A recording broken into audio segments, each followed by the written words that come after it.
সরকার থেকেই পৃথক ত্রিপুরাল্যান্ডের মূল দাবিকে সামনে রেখে র্যালি এবং সমাবেশ সংগঠিত করল বিজেপি সহযোগী আইপিএফটি দল। দলের প্রতিষ্ঠা দিবস উপলক্ষে এদিন শহরের র্যালি সংগঠিত করে indigenous peoples front of Tripura বা আইপিএফটি। 2016 সালে আইপিএফটি প্রতিষ্ঠিত হবার প্রায় 9 বছর পর পুনরায় আগরতলায় র্যালি সংগঠিত করা হয়েছে বলে এদিন জানিয়েছেন আইপিএফটির নেতৃত্ব তথা মন্ত্রী শুক্লাচরণ নোয়াতিয়া। পৃথক ত্রিপুরাল্যান্ডের মূল দাবি হলো এই র্যালির উদ্দেশ্য, জানিয়েছেন মন্ত্রী শুক্লাচরণ নোয়াতিয়া। 2016 পরে আজকে 2025-এ আমরা আবার আগরতলাতে প্রায় বিগত 9 বছরের পরে আজকে আমাদের পার্টির মাননীয় সভাপতি, রাজ্য সরকারের প্রাক্তন মন্ত্রী প্রেম কুমার রিয়াং মহোদয় নেতৃত্বে এই 2025 সনেও আমরা আবার প্রমাণিত করছে সারা রাজ্যের মানুষ আমাদের আজকে এই সমাবেশে অংশগ্রহণ করেছে যে যারা এক সময়ে আমাদের দলটাকে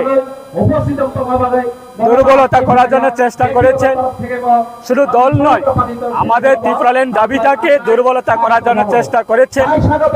আজকে সারা রাজ্যের মানুষ আবার পুনরায় আমাদের দলের প্রতি এবং ত্রিপুরাল্যান্ড দাবির প্রতি সবাই আগরতলা থেকে সাবরুম, আগরতলা থেকে কাঞ্চনপুর, চারিদিক থেকে আজকে প্রায় হাজার হাজার মানুষ আজকে আমাদের এই জমায়েতে অংশগ্রহণ করছেন।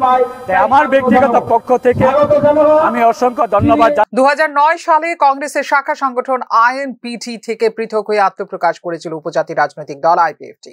2018 সালে ত্রিপুরা বিধানসভা নির্বাচনে প্রথমবারের মতো বিজেপির সাথে জোটবদ্ধ হয় আইপিএফটি এবং প্রতিদ্বন্দ্বিতা করা 8টি আসনে জয়লাভ করে, যেখানে মোট ভোটের 7.5% ভোট পায় আইপিএফটি।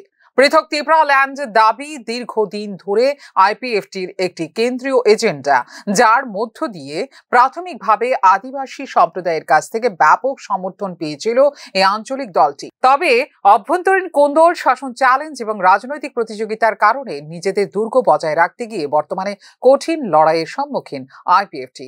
বিশেষ করে 2021 সালে ত্রিপুরা উপজাতি স্বশাসিত জেলা পরিষদের নির্বাচনে বিজেপির সঙ্গে জোট বেঁধে লড়াই করলেও এক্ষেত্রে একটিও আসন জিততে পারেনি আইপিএফটি। ত্রিপুরা জনজাতি অংশের রাজনীতিতে যেখানে বিগ প্লেয়ার হিসেবে সামনে উঠে এসেছে টিটিএডিসির শাসক দল তথা বিজেপির অপর সহযোগী ত্রিপুরামথা, সেখানে আসন্ন 2026 সালের এডিসি নির্বাচনে কতটুকু সাফল্য পাবে আইপিএফটি তা নিয়ে কিন্তু সন্দিহান রাজনৈতিক বিশ্লেষক মহল। ফিউরো রিপোর্ট, নিউজ নাও।